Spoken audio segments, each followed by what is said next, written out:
Hello, good morning everyone. So this is the first video I'm sharing with you, and in this video we will start our next topic or next chapter, I can say, that is tissue. तो previous आपका सारा revision video मैंने share किए हैं. First मैं आपकी video share कर रही हूँ नेक्स्ट चैप्टर की, दैट इज टिश्यू. ओके, सो बच्चा यहाँ पर हम स्टार्ट करते हैं आपका चैप्टर टिश्यू. सबसे पहले हम बात करते हैं टिश्यू है क्या. तो इन द लास्ट चैप्टर आप सेल को डिटेल में पढ़ चुके हैं. उन्हीं सेल्स के ग्रुप को जो कि एक सिमिलर फंक्शन परफॉर्म करें, वो आपके कहलाते हैं tissue. Now see, in the last chapter we had already read about that cell is self capable for the survival. Cell जो होता है वो सेल्फ कैपेबल है कि वो सरवाइव कर सकता है, because there is labour of division in cell. क्योंकि सेल के अंदर क्या है, labour of division. And what is this labour of division बच्चा? तो लेबर होता है काम ऑफ डिवीजन. डिवीजन का मतलब होता है बांटना, डिवीजन होता है डिवाइड करना. तो सेल के अंदर सेल के सर्वाइवल के लिए जो भी काम चाहिए, देखो कोई भी ऑर्गेनिज्म सर्वाइव कर रहा है, वो क्यों कर रहा है? क्योंकि उसकी बॉडी में रिएक्शंस चल रही है जो उसके ग्रोथ एंड डेवलपमेंट प्रमोट कर रही है. तो सेल का जो सर्वाइवल है उसके लिए भी रिएक्शन चाहिए, और सेल अपना हर काम जो है उसने डिवाइड किया हुआ है. उसके लिए फूड कोई बनाता है, एनर्जी कोई बनाता है, उसके हाउस की क्लीनिंग कोई करता है, और ये सारे मिलकर आपके सेल की ग्रोथ को प्रमोट करते हैं. ओके, तो इसी तरह आपका टिश्यू आपका क्या है, यहाँ पर नॉर्मली हम देखें तो हर सेल केपेबल होता है कि वो खुद से अपना वर्क कर सकता है और सरवाइव कर सकता है. लेकिन जब वो सारे सेल, आपका ग्रुप ऑफ सेल, कुछ सेल्स इकट्ठे होकर एक पर्टिकुलर फंक्शन ही परफॉर्म करें, तो वो हम कहते हैं वो आपके क्या हो गए हैं, टिश्यू हो गए हैं. As you go in detail in this chapter आपको इस टर्म की और ज्यादा क्लैरिटी हो जाएगी. फॉर एग्जाम्पल, अगर मैं बात करूं, मेरे स्किन है, ठीक है, मेरी स्किन जो है इसके अंदर आपका बहुत सारे सेल से बना हुआ है. Skin is a organ and it is formed of multiple tissue. ठीक है, और टिश्यू किससे बना है, सेल से बना है. तो हर सेल के अंदर रिएक्शन चल रही है, यानी कि हर सेल परफॉर्म कर रहा है. बट जब मैं बात करूं स्किन की, तो स्किन का एक मेन फंक्शन है आपकी बॉडी में, दैट इज प्रोटेक्शन. तो यहाँ पे हर सेल अलग अलग फंक्शन परफॉर्म नहीं कर रहा है, बल्कि ये सारे सेल मिलकर एक ही फंक्शन परफॉर्म कर रहे हैं, और वो है मेरी बॉडी को प्रोटेक्ट करना, इंटरनल टिश्यूज को प्रोटेक्ट करना फ्रॉम द एक्सटर्नल एनवायरमेंट. सो बच्चा यहाँ पर बस कॉम्प्लेक्सिटी बढ़ती जा रही है, जैसे हम बात कर चुके हैं प्रीवियस वीडियो में भी, कि टिश्यू आपका बना कैसे है. स्मॉलेस्ट किसी भी ऑर्गेनिज्म की स्ट्रक्चरल और फंक्शनल यूनिट थी, वो थी सेल. यही सेल जुड़कर आपका थोड़ा कॉम्प्लेक्स स्ट्रक्चर बनाते हैं, which is called tissue. Okay, and यही टिश्यू मिलकर आपका बनाते हैं organ. Then you will get organ system और कंप्लीट ऑर्गेनिज्म. तो यहाँ पर आपका सेल जो है वो कोई एक पर्टिकुलर फंक्शन परफॉर्म नहीं कर रहा था. मैंने कहीं नहीं बोला कि एक सेल प्रोटेक्शन कर रहा है, हमने कहीं नहीं बोला. तो यहाँ पर आपका एक सेल जो है उसके अंदर ऑर्गेनलीज डिफरेंट फंक्शन परफॉर्म कर रहे थे, बट टिश्यू में क्या है, ये सेल मिलकर एक फंक्शन परफॉर्म कर रहे हैं. इस बात में डिफ्रेंशिएट करिएगा. सेल के अंदर different organelles different function perform कर रहे थे, एंड टिश्यू में ग्रुप ऑफ सेल, यानी कि सेल मिलकर एक सिमिलर फंक्शन क्या कर रहे हैं, परफॉर्म कर रहे हैं. Then that is called your tissue. अब टिश्यू बच्चा प्लांट के अंदर भी होता है और एनिमल के अंदर भी है ना. टिश्यू प्लांट्स में भी है और एनिमल में भी, क्योंकि दोनों ही लिविंग ऑर्गेनिज्म है. सो यहाँ पर आपका प्लांट के अंदर जो टिश्यू प्रेजेंट होंगे, those are called plant tissue, and the tissue present in animal body is called animal tissue. अब प्लांट टिश्यू और एनिमल टिश्यू के अंदर थोड़ा सा डिफरेंस होता है. क्या? जैसे कि प्लांट टिश्यू में ज्यादातर आपके जो टिश्यूज होते हैं, ज्यादातर टिश्यू यानी कि mostly tissue are strength providing, यहाँ पर आपका स्ट्रेंथ प्रोवाइड करने के लिए आपके ज्यादा टिश्यू है, और जो भी टिश्यू आपका स्ट्रेंथ प्रोवाइड करेगा that tissue is dead in nature. यानी कि मैं कह सकती हूं कि प्लांट टिश्यू के अंदर ज्यादातर टिश्यू क्या है, डेड टिश्यू है, जबकि एनिमल में आप खुद को अज्यूम करिए आपकी बॉडी में जितने भी टिश्यूज है they are mostly living tissue. आपके कुछ रीजंस होते हैं जहां पर आपके डेड टिश्यू होते हैं, like your nails are there, then your hair है, यहाँ पर आपका क्या होगा, डेड टिश्यू प्रेजेंट होंगे। अदरवाइज आपकी बॉडी में क्या है, ज्यादातर लिविंग है, बट प्लांट बॉडी में ज्यादातर क्या है, डेड है, and living tissues are also there. Okay, तो यहाँ पर क्योंकि डेड टिश्यू है तो यहाँ पर टिश्यू का मेन फंक्शन क्या होगा, स्ट्रेंथ प्रोवाइड करना। बट एनिमल्स के अंदर स्ट्रेंथ की जरूरत है। बच्चा प्लांट को स्ट्रेंथ की क्यों जरूरत पड़ती है? सी, प्लांट आपका एनवायरमेंटल कंडीशन में है and they do not have any locomotory organs. उनके पास आपका मूवमेंट के लिए कोई ऑर्गन नहीं है। अब कोई नेचुरल कैलेमिटीज आते, मान लो आपका कल बहुत तूफान आ गया तेज, तो आप तो भागकर घरों में छुप सकते हैं, लेकिन प्लांट जो है वो रन नहीं कर सकता है, वो मूव नहीं कर सकता है। तो इन दैट केस एनवायरमेंट के नेचुरल कैलेमिटीज में उसे स्ट्रेंथ चाहिए कि वो अपनी पोजीशन को बनाए रखे और वो खड़ा रहे, और इसीलिए उसके अंदर ज्यादातर आपके स्ट्रेंथ प्रोवाइडिंग टिश्यू है। लेकिन आपको उतना ज्यादा स्ट्रेंथ की जरूरत नहीं है, आपको लिविंग टिश्यू बॉडी में फंक्शन परफॉर्म करने की ज्यादा जरूरत है, क्योंकि आप अपना काम खुद करते हैं, उसके लिए एनर्जी चाहिए, और एनर्जी के लिए आपका सेल के अंदर बननी चाहिए एनर्जी, यानी कि माइटोकॉन्ड्रिया में एनर्जी बननी चाहिए। और अगर किसी सेल में काम चल रहा है तो वो कैसा होगा, लिविंग होगा। लिविंग और डेड टिश्यू मैं आपका लास्ट वीडियोस में आपसे शेयर कर चुकी हूँ। डेड टिश्यू के अंदर जो साइटोप्लाज्म है वो नेग्लिजिबल होता है।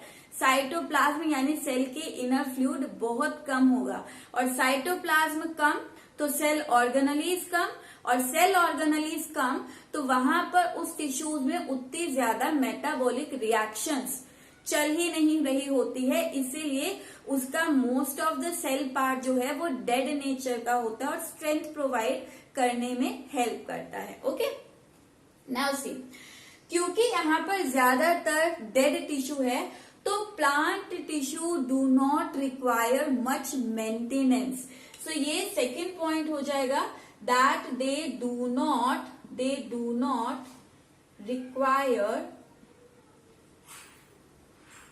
Maintenance.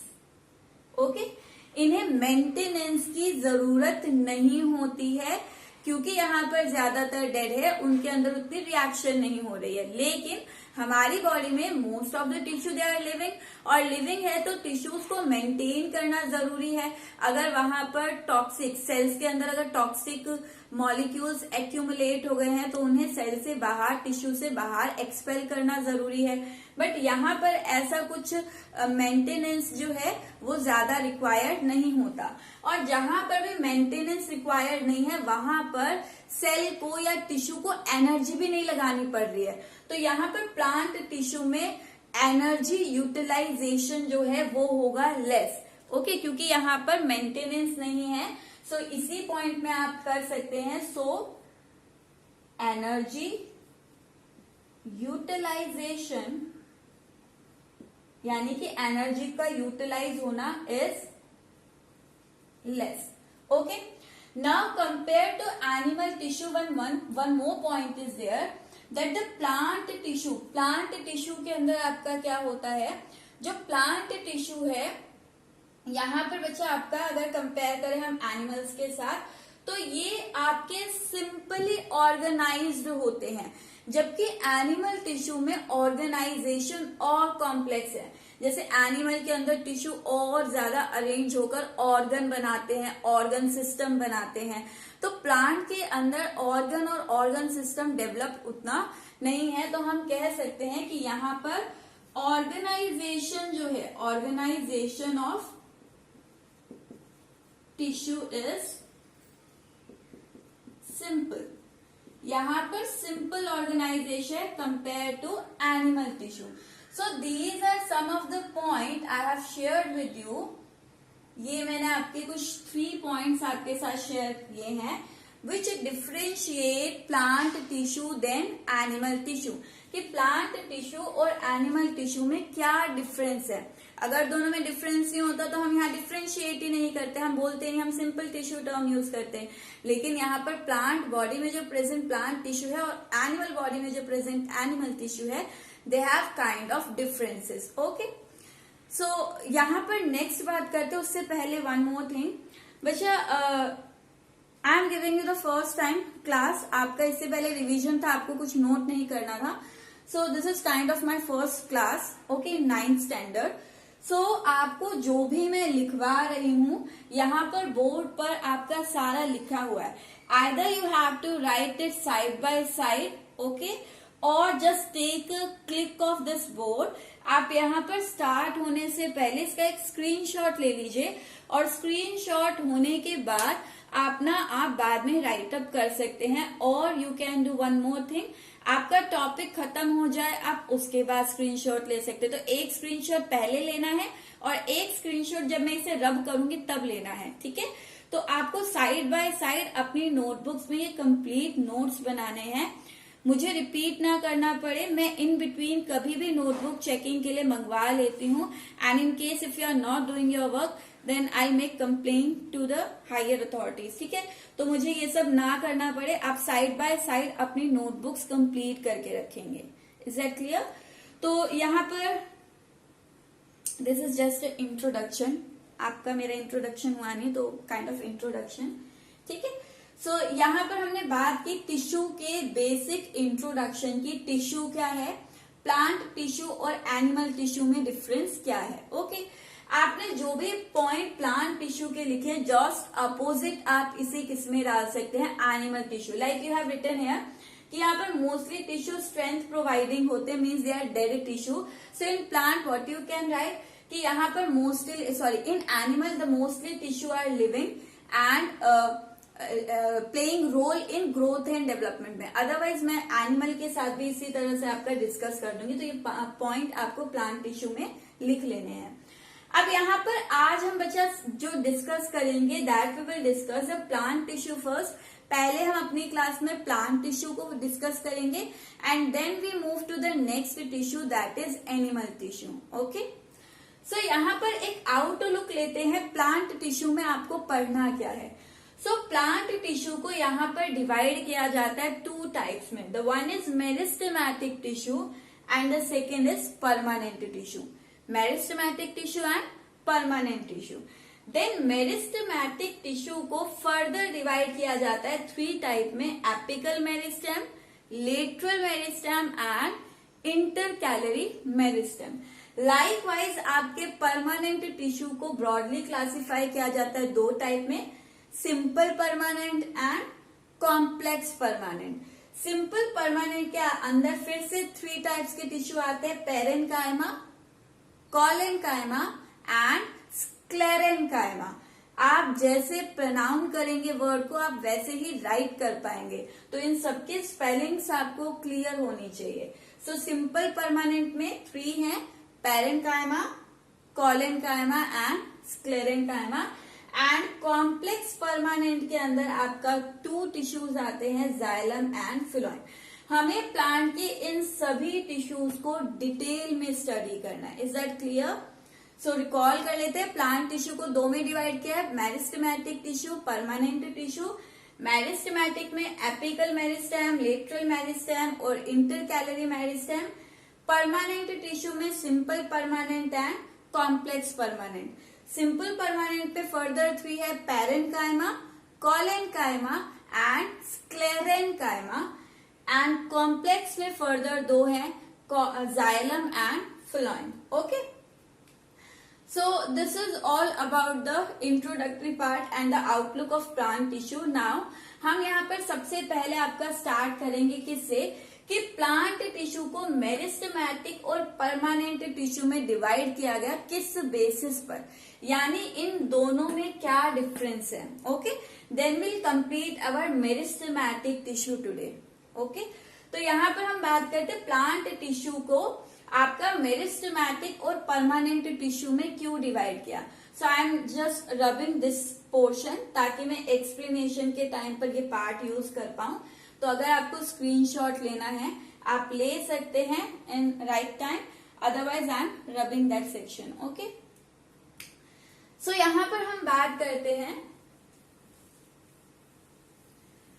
Here we start the first point कि मेरिस्टेमेटिक और परमानेंट में डिफरेंस क्या है। मैं साइड बाय साइड ले लेती हूँ दोनों को।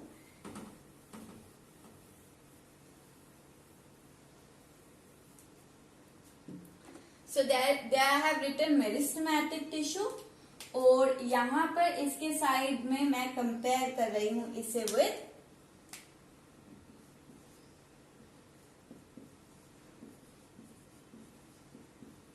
परमानेंट।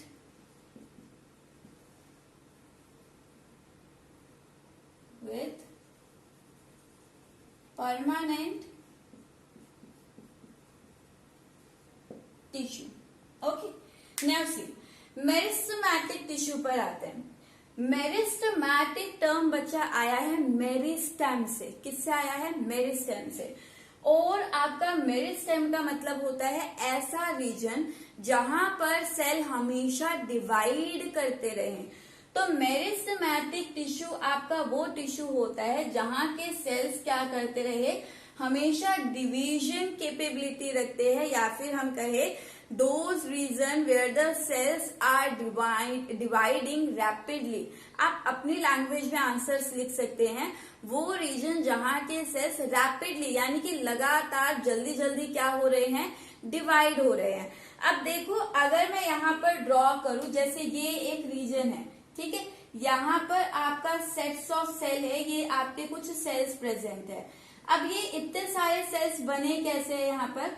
तो बच्चा ये रीजन रहा होगा, यहाँ पर एक सेल था, ये डिवाइड किया, इसने आपका 2 सेल्स बनाए, फिर 2 डिवाइड किए, 2 ने 4 बनाए, फिर 4 डिवाइड किए, 4 ने 8 बनाए। तो यहाँ पर क्या है कि ये सेल्स आपके रैपिडली क्या है, डिवाइड होते जा रहे हैं। जो भी सेल डिवाइड होगा वो कभी भी ग्रोथ नहीं कर पाएगा। देखो नॉर्मली क्या होता है, सेल आपका कभी भी सेल जो है वो एक साइकिल फॉलो करता है, यानी कि पहले वो छोटा होता है साइज में, क्योंकि वो अभी अभी क्या है, डिवाइड होकर बना है, ठीक है, डिवीजन से छोटा सेल बना। फिर ये सेल आपका क्या करेगा, ग्रोथ करेगा। ग्रोथ में होता है इसका साइज इंक्रीज होता है। तो यहाँ पर ये क्या हो रही है, ग्रोथ हो रही है, ठीक है। ये आपका न्यू सेल है, डिवाइड होकर जो बना है न्यू सेल। न्यू सेल है, यहाँ पर ग्रोथ फेज आया। ग्रोथ फेज में क्या डिफरेंस दिख रहा है आपको कि इसके अंदर साइज बढ़ रहा है, इसका जो साइटोप्लाज्मिक कंटेंट है वो बड़ा है ना, साइटोप्लाज्मिक कंटेंट वो बड़ा है। अब इसके बाद आता है ग्रोथ के बाद। ग्रोथ के बाद आपके जो सेल्स होते हैं वो डिफ्रेंशिएट होती है। डिफ्रेंशिएट का मतलब होता है इनके स्ट्रक्चर में कुछ मॉडिफिकेशन आते हैं। जैसे इसकी जो सेल वॉल होगी, हम प्लांट टिश्यू की बात करें तो प्लांट टिश्यू में प्लांट सेल जो होंगे उनमें आउटर मोस्ट लेयर या मेम्ब्रेन प्लांट सेल की क्या होती है, सेल वॉल होती है। तो अभी यहाँ पर अर्ली स्टेजेस पर सेल वॉल क्या थी, वो थिन थी। इन दोनों ही केस में जब वो डिवाइड होकर थोड़ा ग्रोथ किया तो यहाँ पर सेल वॉल क्या है, सेल वॉल थिन है और बनी किससे है, सेल्यूलोज। आई होप आपने ये प्रीवियस चैप्टर में पढ़ लिया है सेल वॉल। तो ये बनी हुई होती है सेल्यूलोज, और cellulose in a simple term ये एक तरह का कॉम्प्लेक्स मॉलिक्यूल होता है, ठीक है, कार्बोहाइड्रेट होता है, एक तरह का कॉम्प्लेक्स मॉलिक्यूल है। तो यहाँ पर जैसे ही ग्रोथ फेज हुई, इसके अंदर सेल वॉल बनी हुई थी थिन। अब इसके सेल वॉल में क्या हुआ, यहाँ पर ग्रोथ फेज के बाद यहाँ डिफ्रेंसिएशन होता है, और differentiation again the way you pronounce shows कि आप कितना जल्दी लर्न कर पाएंगे, ठीक है। तो वर्ड्स को जैसे प्रोनाउंस करोगे वैसे ही आप उसे राइट अप कर पाओगे। तो यहाँ पर क्या हुआ, ग्रोथ फेज के बाद इसका डिफ्रेंसिएशन हुआ। मैंने यहाँ पर कहा इसके डिफ्रेंसिएशन में क्या हो रहा है, डिफ्रेंसिएशन में इसकी सेल वॉल थिक हुई। और भी कई चेंजेस आते हैं। डिफ्रेंसिएशन का सिंपल मतलब होता है कि वहां पर क्या आ रहे हैं, चेंजेस आ रहे हैं, वहां क्या आ रहे हैं, चेंजेस आ रहे हैं। तो इसका डिफ्रेंसिएशन हुआ, इसमें चेंजेस आए और इसकी सेल वॉल क्या हुई, थिक हुई। तो ये बच्चा हम ड्रॉ करेंगे, ग्रोथ तो ये कर चुका था। अब क्या हुई, like I am drawing a bit here, थोड़ा सा मैं ड्रॉ कर रही हूँ। ये इसके सेल वॉल क्या हो गई है, ये थिक हो गई है, ठीक है, इसके सेल वॉल थिक हुई। अब सेल वॉल थिक हुई तो इसका डिफ्रेंसिएशन हुआ और इसके बाद ये एक पर्टिकुलर फंक्शन परफॉर्म करने लग जाता है। यानी डिफ्रेंसिएशन के बाद यहाँ पर क्या होगा, ये सेल एक पर्टिकुलर फंक्शन परफॉर्म करेगा। ये सेल तो हम नॉर्मली नहीं पढ़ रहे, तो यहाँ पर इस तरह के बहुत सारे सेल होंगे और हम कह सकते हैं कि ये सेल ने जो टिश्यू बनाया है, ये टिश्यू एक पर्टिकुलर फंक्शन परफॉर्म करेगा। तो ये आपका कहलाता है कि क्या हो रहा है, ये एक साइकिल चल रही है। पहले नया सेल बना, उसकी ग्रोथ हुई, उसने पर्टिकुलर फंक्शन परफॉर्म किया, एक टाइम तक सेल अपने फंक्शन अपने लिए काम कर पाता है, लेकिन एक टाइम के बाद ये सेल एज्ड हो जाता है। यानी पर्टिकुलर फंक्शन परफॉर्म करने के कुछ टाइम के बाद यहाँ पर क्या आ जाएगी, यहाँ पर हो जाएगी एजिंग। और एजिंग के बाद इस सेल को क्या होना होगा, ये सेल दोबारा से डिवाइड हो जाएगा और डिवाइड होके नया सेल बना लेगा। तो ये कंप्लीट क्या चलती है, ये चलती किसी सेल के अंदर सेल साइकिल। लेकिन यहाँ पर मैं क्या कह रही हूँ कि यहाँ मेरिस्टेमेटिक टिश्यू जो है, वहां के सेल रैपिडली डिवाइड कर रहे हैं। जब ये सेल है, इस सेल ने, यहाँ पर क्या डिफरेंस आ रहा है बच्चा मेरिस्टेमेटिक में, देखो ये तो होती है आपकी नॉर्मल साइकिल। अगर मैं कंपेयर करूं तो ये आपकी क्या है, ये कंप्लीट आपकी नॉर्मल सेल साइकिल है। कोई भी सेल है वो इस तरह से काम करता है, ठीक है। लेकिन यहाँ पर आपका मेरिस्टेमेटिक टिश्यू में क्या होगा, ये न्यू बॉर्न सेल था, ये नया सेल बना था डिवाइड होके, और ये न्यू सेल रैपिडली और नए सेल बनाए जा रहा है। ये न्यू सेल बार बार क्या कर रहा है, नया सेल बनाए जा रहा है। तो इसने ये आपका दोबारा से क्या कर लिया, दो नए सेल बना लिए। अगर यही साइकिल चलती रहे, फिर इस सेल ने दोबारा से यहाँ पर क्या कर लिया, फिर से दो नए सेल बना लिए। तो अगर यही साइकिल चलती रहे कि यहाँ पर सेल डिवाइड होके नए नए सेल बना रहा है, तो बच्चा उस केस में ये ग्रोथ तो करेगा ही नहीं, ये ग्रोथ में एंटर ही नहीं करेगा, क्योंकि इसका एक ही मोटो है, क्या, बार बार डिवाइड करना, नंबर ऑफ सेल आपका इंक्रीज करना।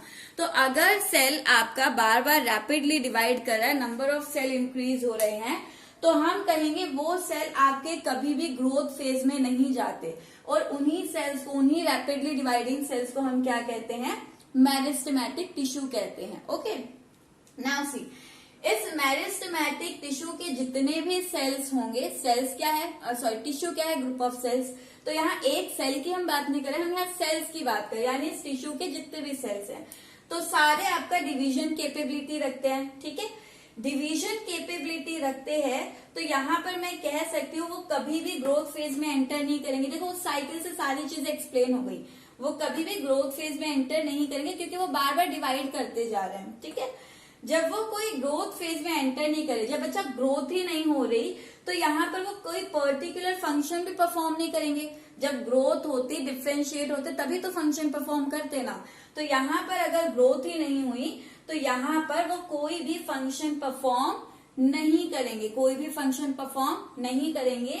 और ये टिश्यू हमेशा कॉम्पैक्टली अरेंज होंगे। देखो ये मैंने टिश्यू ड्रॉ किया है, this is a meristematic tissue, ये आपका एक मेरिस्टेमेटिक टिश्यू है। और इस मेरिस्टेमेटिक टिश्यू का मैंने आपका सेल, इसे एक को रख लेते हैं, ठीक है। तो ये आपका क्या है, this is a meristematic tissue, और ये मैंने आपको यहाँ पर हाईलाइट करके दिखाया कि ये मेरिस्टेमेटिक टिश्यू आपका इस तरह से दिख रहा है। इस मेरिस्टेमेटिक टिश्यू के सेल्स आपको ये दिख रहे हैं, रैपिडली जो डिवाइड करते जा रहे हैं। तो बच्चा यहाँ पर देखो, इस मेरिस्टेमेटिक टिश्यू के अंदर जो सेल अरेंज है वो बहुत कॉम्पैक्ट होता है, पास अरेंज है, और इनके बीच में कहीं पर भी स्पेस नहीं है। आपका सेल ऐसे भी अरेंज होते, देखो जब यही मेरिस्टेमेटिक सेल में आपके कुछ टिश्यूज जो होते हैं वो क्या होते हैं, ग्रोथ फेज में एंटर करते हैं, यानी कि इसके सेल, नीचे वाले सेल जो है वो क्या हुए, वो बड़े होने लग गए। ऊपर वाले सेल डिवाइड करते जा रहे हैं, लेकिन नीचे वाले सेल एनलार्ज हो गए, बड़े हो गए। अगर ये सेल बड़े हो गए और फिर ये आपका अरेंज होंगे, तो देखो इनकी अरेंजमेंट में यहाँ पर क्या हो रहा है, यहाँ पर स्पेस डेवलप हो रहा है सेल्स के बीच में। सेल्स के बीच में क्या हो रहा है, स्पेस डेवलप हो रहा है। तो जो मेरिस्टेमेटिक रीजन है वहां के सेल्स कॉम्पैक्टली अरेंज है और उनके बीच में कोई स्पेस नहीं होता है, बिल्कुल सही नहीं है, ठीक है।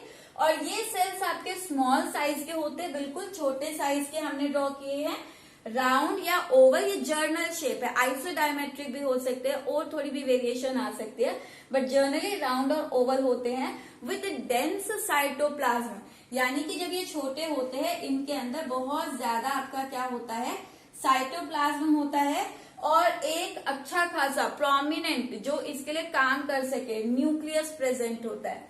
So these are some of the character of your meristematic tissue. I hope आपको इस सेल साइकिल से ये कंप्लीट चीजें क्लियर होंगी। अब अच्छा यहाँ देखो, ये तो मैंने ड्रॉ किया मेरिस्टेमेटिक रीजन, यहाँ के सेल छोटे हैं, कॉम्पैक्टली अरेंज है, रैपिडली डिवाइड कर रहे हैं, कभी ग्रोथ फेज में एंटर नहीं करेंगे। और भी पॉइंट आप लिख सकते हैं, जैसे इन सेल्स के अंदर आपको लेस और नो वैक्यूल, इन सेल्स के अंदर प्लांट सेल का मेन आपका ऑर्गेनली होता है वैक्यूल, जो उसके वॉल्यूम का 90% कवर करता है। बट जो मेरिस्टेमेटिक टिश्यू होते हैं वो ऑलरेडी बहुत छोटे साइज के हैं, तो उनके अंदर क्योंकि वो बार बार डिवाइड करते जा रहे हैं, उनके अंदर वैक्यूल फॉर्म होने का टाइम ही नहीं लगता। तो यहाँ पर या तो आपका वैक्यूल होंगे ही नहीं, और होंगे तो छोटे साइज के बहुत कम नंबर में होते हैं। तो इस तरह के आप पॉइंट लिख सकते हैं। और आप पॉइंट लिख सकते हैं कि यहाँ पर जो सेल वॉल होगी, सेल वॉल वो आपका थिन एंड इलास्टिक नेचर की होगी, सेल्यूलोज की बनी होगी। So these are some of the points of your meristematic tissue. अब इसी डायग्राम से मैं कंपेयर करती हूँ आपका परमानेंट टिश्यू को, ठीक है। परमानेंट टिश्यू में बताती हूँ। तो बच्चा यहाँ पर देखो ये डायग्राम है, ये तो मेरिस्टेमेटिक टिश्यू। परमानेंट टिश्यू क्या होता है, permanent tissue are actually formed by the meristematic tissue. Permanent tissue आपके वो टिश्यू है जो मेरिस्टेमेटिक टिश्यू नहीं बनाए, लेकिन कब, जब ये मेरिस्टेमेटिक टिश्यू के कुछ सेल्स वो क्या होने लगे, ग्रो होने लगे। तो इसका कुछ पार्ट तो हमेशा डिवाइड होता रहेगा, कुछ सेल्स आपके कभी ग्रो नहीं होते, वो डिवाइड ही होते रहते हैं। लेकिन इसी मेरिस्टेमेटिक रीजन के कुछ सेल्स जो है वो ग्रोथ फेज में एंटर कर जाते। देखो जैसे ये पार्ट जो था वो आपका ये था कि आपके सेल डिवाइड कर रहे थे, इन्हीं में से कुछ सेल अगर आपके ग्रोथ फेज में एंटर कर जाए तो फिर वो डिफ्रेंशिएट होंगे, पर्टिकुलर फंक्शन परफॉर्म करेंगे, ग्रो करेंगे, और जब ग्रोथ होगी तो उनके बीच में इंटरसेल्युलर स्पेस डेवलप होगी, वैक्यूल्स बनेंगे, उनकी जो सेल वॉल होगी वो थिक हो जाएगी, एंड थिक होने के साथ साथ रिजिड भी हो जाती है। रिजिड इलास्टिक होता है कि सेल जो है वो थोड़ा बहुत आपका मूवमेंट शो कर सकता है, यानी कि शेप वगैरह चेंज हो सकते हैं लिटिल बिट, ठीक है।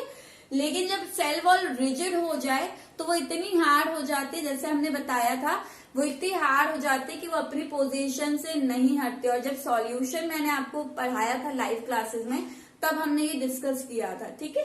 तो यहाँ पर आपका ये डिफरेंसेस आते हैं।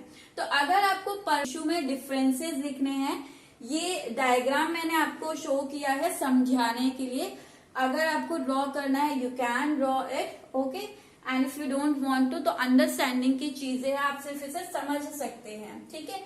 तो यहाँ पर अगर हम बात करें किसकी, ना if I take permanent tissue, अगर मैं परमानेंट टिश्यू को लेती हूँ बच्चा, तो यहाँ पर उसी से कंपेयर करते, जो जो पॉइंट हमने उसमें लिखे हैं उन्हीं को हम ऑपोजिट परमानेंट में डाल देते हैं। जैसे यहाँ के सेल्स की क्या होती है, डिवीजन कैपेबिलिटी, ऊपर वाले पॉइंट से ले लेते हैं। यहाँ पर सेल वॉल क्या है, थिन है एंड इलास्टिक। तो परमानेंट के अंदर आपका क्या होगी, सेल वॉल जो है, cell wall will be thick and rigid, cell wall will be thick and rigid. Then यहाँ पर लेस और नो वैक्यूल, या तो वैक्यूल प्रेजेंट ही नहीं होंगे क्योंकि बहुत छोटे साइज के सेल है, या फिर बहुत कम होंगे। बट यहाँ पर आपका क्या है, vacuole is present and large, और बड़े वैक्यूल प्रेजेंट होंगे। मेन जो पॉइंट है आपका मेरिस्टेमेटिक और परमानेंट में कभी भी कोई डिफरेंस पूछे बच्चा, तो जो मेन पॉइंट होता है इनका वो ये होता है, this one and this one. ये पॉइंट हमेशा आपको पहले बोले हैं। दूसरे पॉइंट आपके अदर पॉइंट है, आप मार्क्स के अकॉर्डिंग अगर पॉइंट ऑफ डिफरेंसेस ज्यादा लिखना चाहते हैं तो आप लिख सकते हैं, बट ये पॉइंट आपको हमेशा ऐड करने हैं। तो यहाँ पर इनके सेल्स में क्या थी, division capability, so they lose the capability of division. इनकी जो कैपेबिलिटी होती है डिवीजन की वो लूज हो चुकी होती है, एंड और फिर ये क्या करते हैं, एंटर्स इनटू ग्रोथ फेज में एंटर करते हैं फॉर डिफरेंशिएशन। डिफरेंशिएशन यानी इनके अंदर बदलाव आते हैं। क्या बदलाव आ रहे हैं बच्चा, ये दो मैंने लिखवाए यहाँ पर। बदलाव आ रहा है कि इसके अंदर वैक्यूल बनने शुरू हो जाएंगे, सेल वॉल थिक होनी शुरू हो जाएगी, रिजिड होने शुरू हो जाएंगे। तो ये दोनों पॉइंट आपके क्या हैं, ये दोनों पॉइंट आपके डिफरेंशिएशन हो रहा है यहाँ पर, ठीक है। तो यहाँ पर क्या होगा, इनके अंदर ग्रोथ फेज में एंटर करेंगे और डिफरेंशिएशन स्टार्ट हो जाएगा। देन यहाँ पर नेक्स्ट पॉइंट है कि ये स्मॉल साइज के होते हैं, तो they are large in size. जो शेप होती है वो राउंड, ओवल, आइसोडायमेट्रिक डिफरेंट हो सकती है, तो वो हम पर्टिकुलर यहाँ पर नहीं करेंगे। हम इसे ले लेते हैं यहाँ पर